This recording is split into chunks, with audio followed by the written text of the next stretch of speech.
Jason with JWClassicVW, and I'm coming to you from Goose, my 1956 Volkswagen Beetle.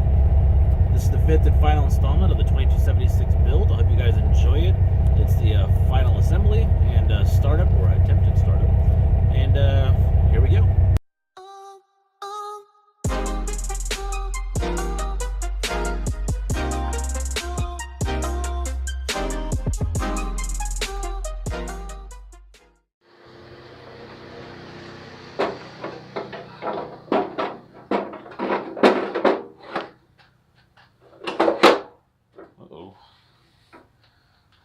Holy crap.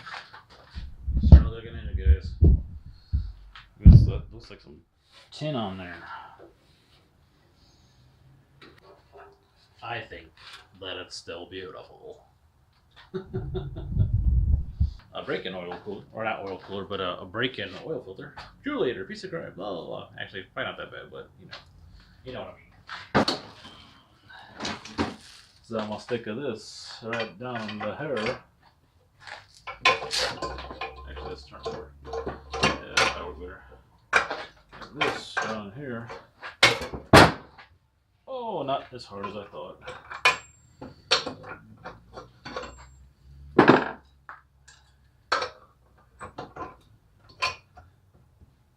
Yeah, and I will take this off here and paint it.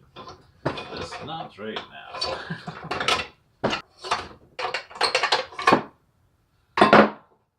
So you guys remember me telling you how these are different, and you can see that this one's been welded all the way around, and that's what happens. You get a higher horsepower one and they have issues, and it's a little thicker, not a ton, but it's enough to move more air, right? More air. That's what we need to move a crap load of air. Will get painted. Yeah, see that crap? Why is it rubbing like that? Little one didn't rub. You're fucking rubbing. Excuse me. I usually I'll curse. It's like it needs a spacer.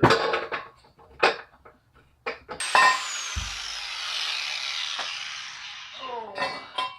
Well, that's the rough cleanup. I guess you guys just learned something else today too, huh? If you get a welded fan, make sure you don't paint it. I'm glad I didn't paint that thing, because that would have sucked. If I would have painted it and then found out that it didn't fit, oh, that would have been some shite right there.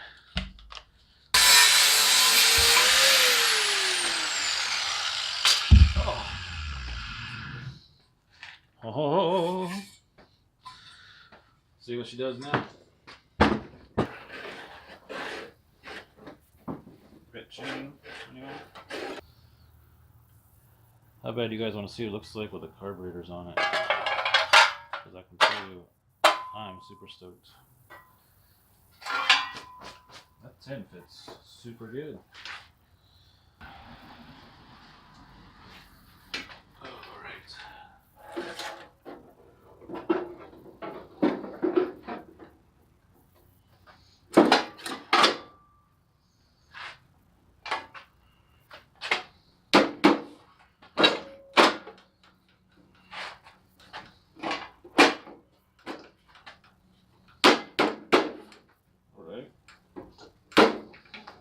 On.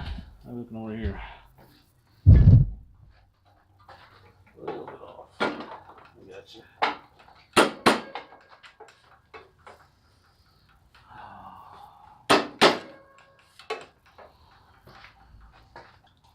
I like to wait until I've got them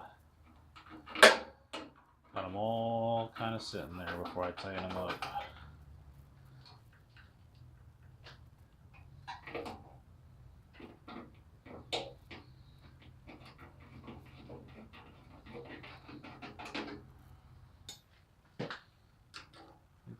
That's it.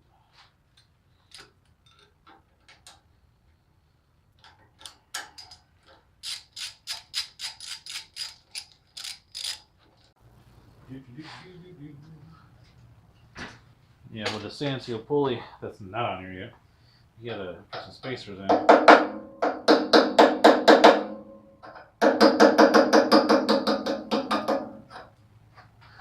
So you gotta knock out this little baby Woodruff key. The one that's in the generator. This little bad boy. Maybe you guys can see that or not. That one. You gotta knock that out. You gotta knock that out. Once you knock that out, then you can get the spacer in there. Then you gotta put it back in. Oh, son of a gun.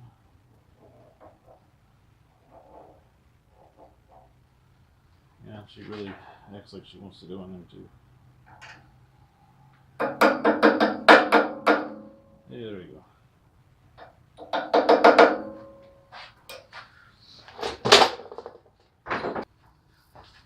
So when you have a sand seal pulley, you got this spacer and the one that I just put on the generator.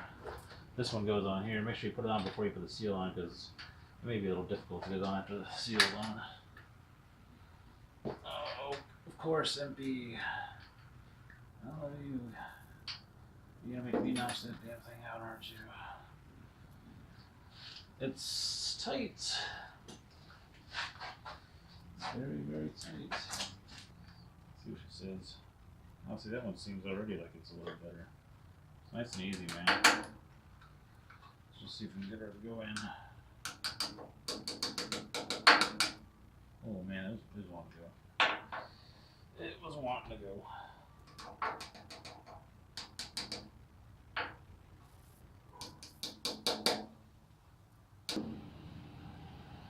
Just enough, and then this just happens to be close to the right size.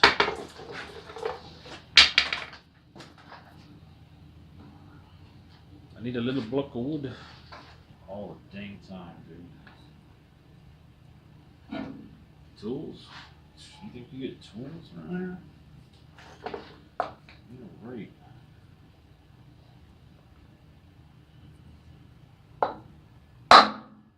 Oh.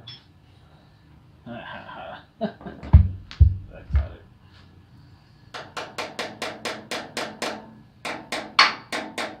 That got it. Alright. A bit of bearing grease. Right around. Let's kind of get it in there. Work its way around. I never put any sand seals in before, so I don't know if you guys realize it or not. Probably right. There, we got that, Jay. Stop leaving it? Yeah.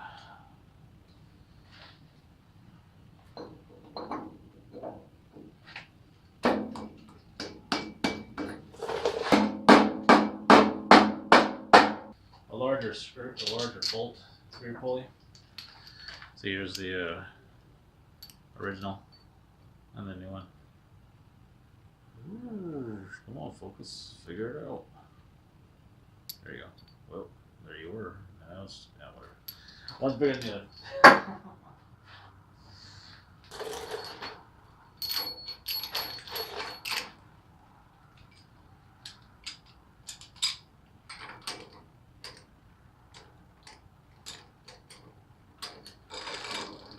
Ooh. That is this one. This side. Oh yeah, man. Oh yeah, man. This side's that little thing. That's the one. Good. And good. Look at that gas going there.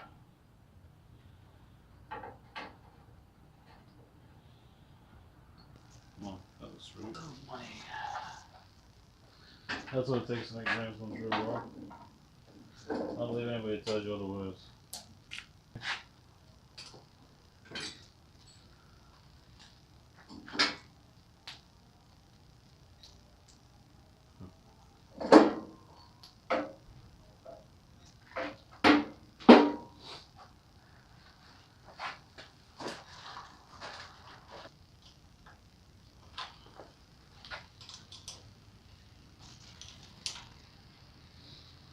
looks like an engine, bro.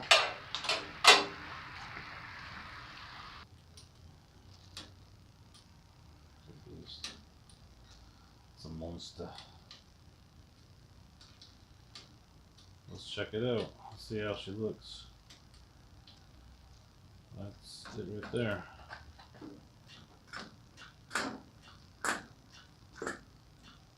It's pretty freaking gnarly, dude. Put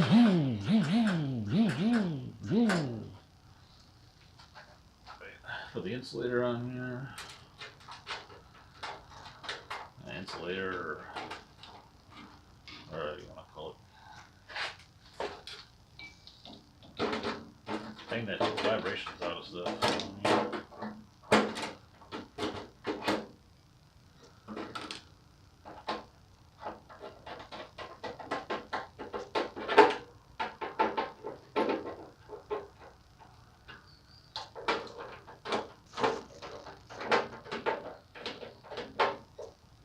This is going to go in here.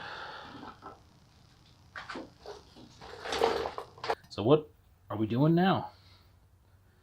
Well, it's time to get this frickin' distributor on here. That's what we're doing now. So what do you got to do first? Well, first thing you got to do is you got to drop these washers down in there. And this is the big hoopla.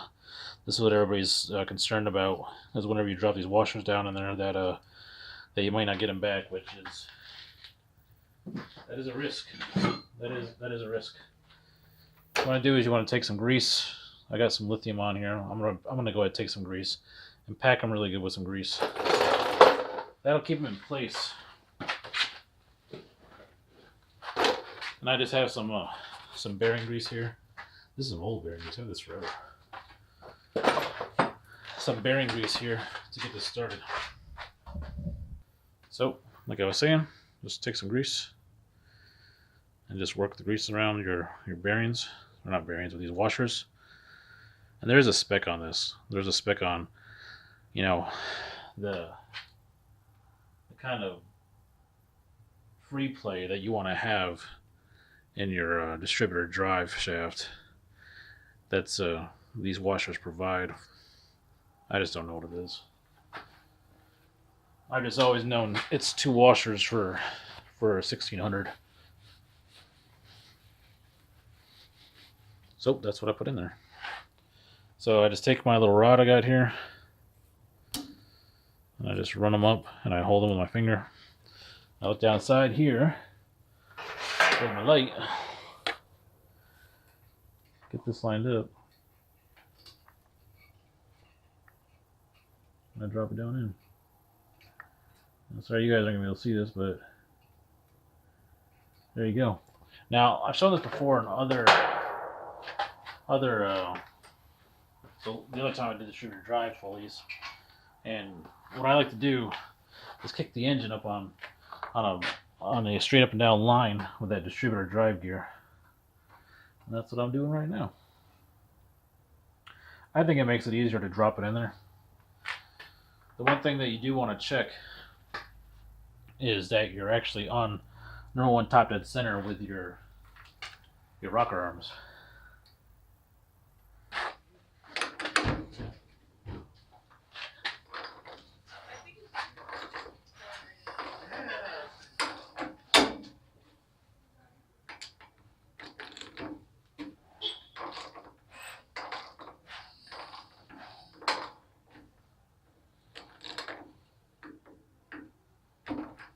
Yeah, so they were tight. That's top dead center. If those washers get off alignment at all, you're gonna have a hell of a time. So the way that the distributor is supposed to be, oriented is straight across the front of the engine. With the small portion, you have the large side of the distributor drive and the small side, and you want the small side to be up front. So when you drop this down in here, you're going to be dropping it down in like this, because the way that it's geared, these gears on here are slotted and they turn like this. What I like to do is I have this distributor drive tool you can pick up off of any of the Volkswagen sites. but most any of them have it, is I like to line this up with the slot so that I know that that is straight across for me. You want it to be nice and tight too, man. Good and tight. You know, somebody was saying out there. Somebody was saying good and tight out there. I know it. Okay, so just nice and easy. Nice and easy. You don't push this down or force it. It pretty much it guides itself. If you do it right, it'll just work its way down in there.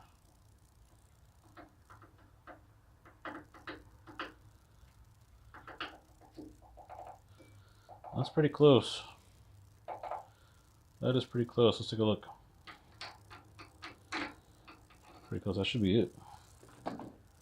Yeah, I'm gonna go with a A-OK on that one.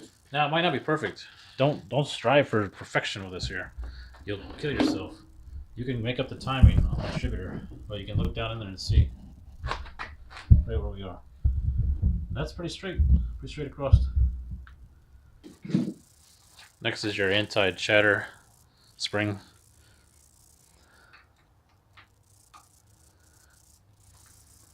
And then your sugar.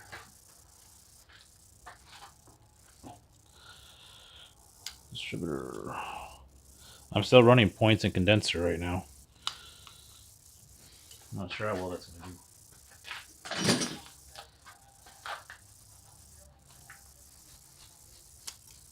That may prove to be a weak point for this this engine combination.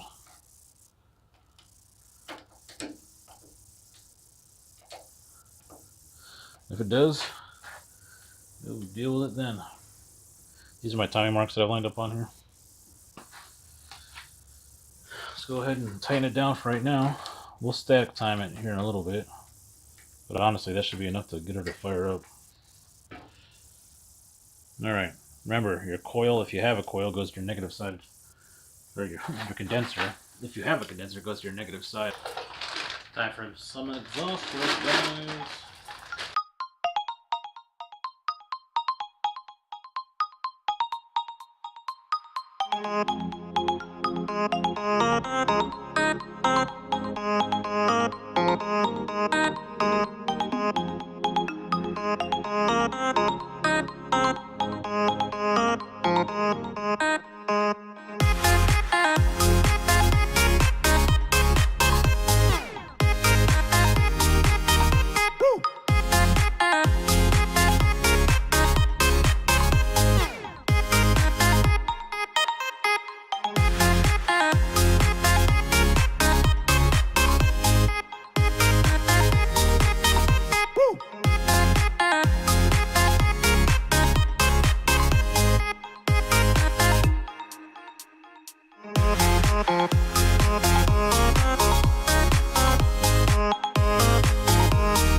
Now you can see the way that I have this set up. Most people have just two there. I have mine going out here because this is going to be going out to an oil cooler. I'm going to go over the bottom. And you can see I put a little extra here to kind of help with pushing the line down like that. Keep it away from the exhaust. I'm not too concerned about it heating up that area, but you could always put a little shielding on there if you wanted to, but it should be good. The air gap should be good.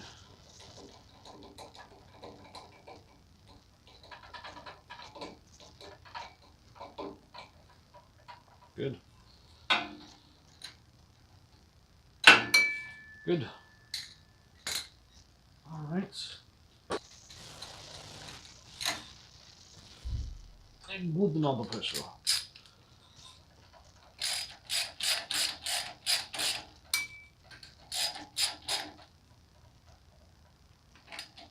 When you think you got it tight enough, give it a little bit more. Okay, this is going to come like this. Just kind of a little bit of a silly loop. And yeah, I think I'll just put a zip tie on there or something. Alright.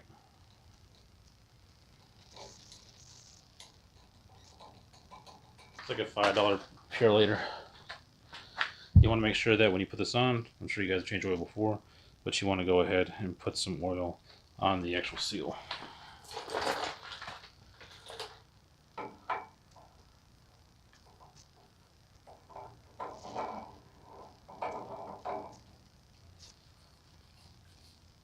Just like so. You don't have to get crazy with it. That should be good. That should be good right there. I'm getting a little worn out. I've been going at this thing for this whole week, trying to get it done. The car show already started today, but they actually have the show on Sunday, so I might have a chance. I might have a chance to get her done. I can get her fired up and then test run her a little bit. Thinking that I'll do the break-in tomorrow, and then tonight will be more of just I want to see that it fires. Yay, you know, show me the money, you know, that kind of stuff.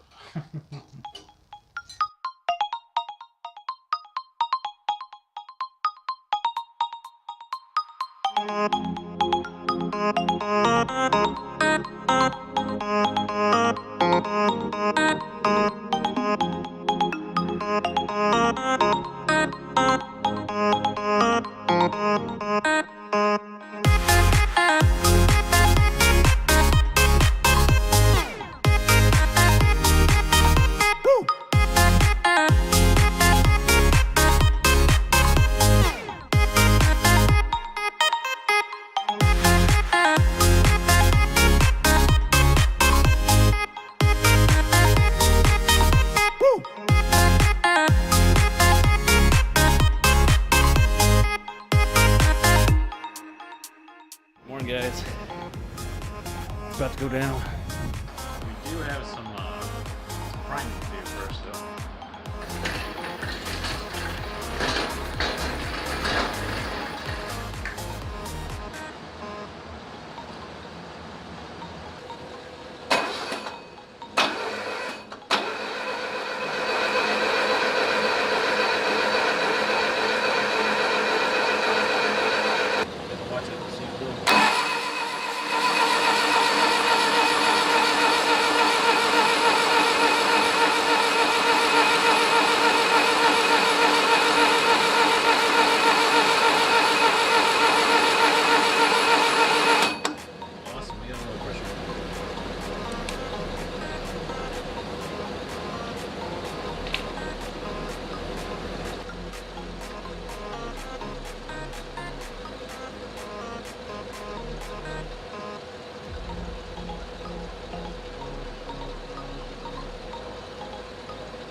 See how clogged they are, what's going on with this.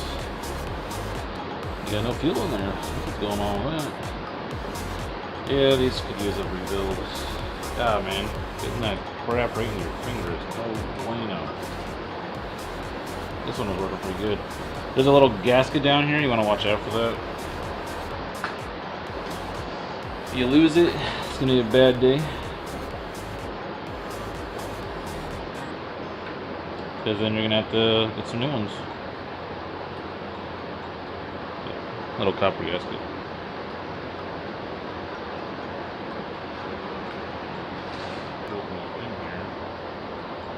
Okay, so I see fuel coming up inside, so I know it's probably those damn jets are clogged. Let's go ahead and clean this up real quick.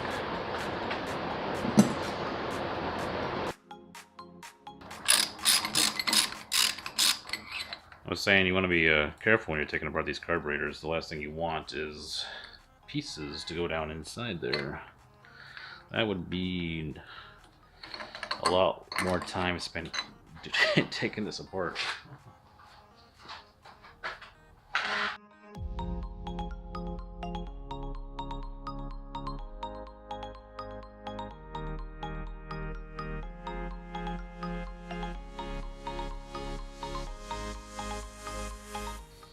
Let's get out these jets.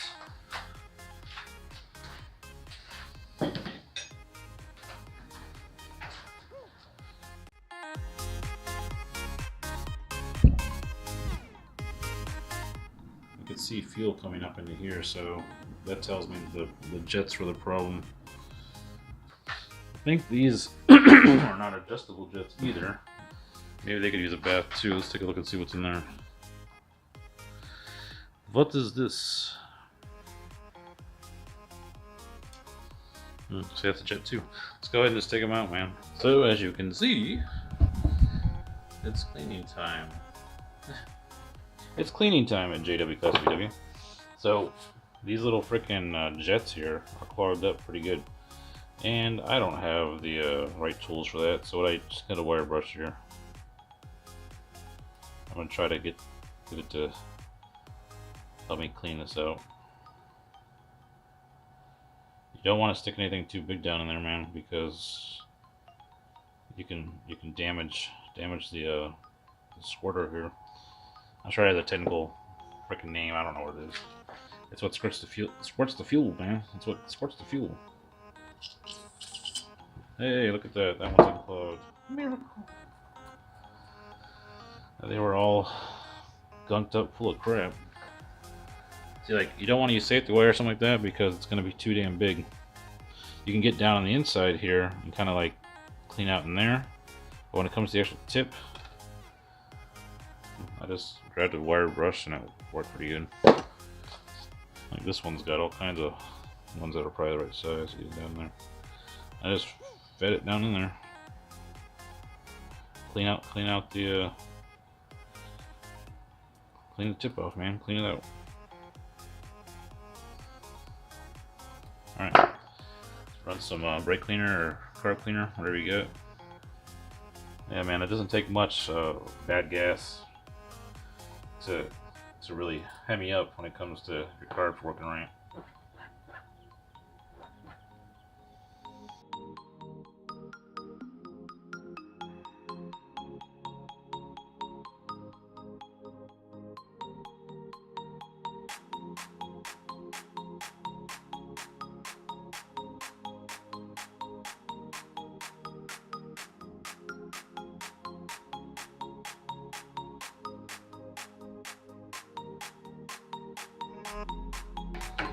Let's see what we got, man.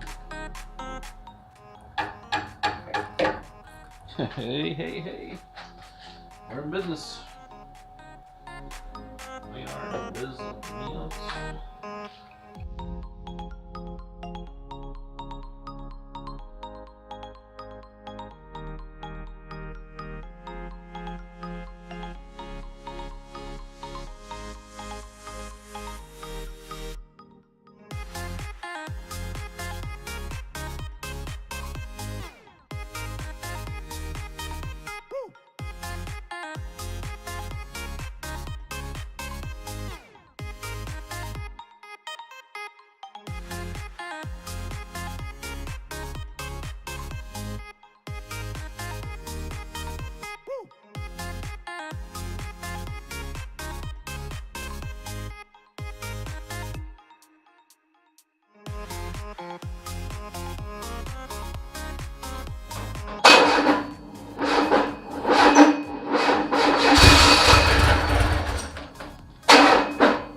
got her sitting outside, patiently awaiting her engine.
Pretty awesome, huh?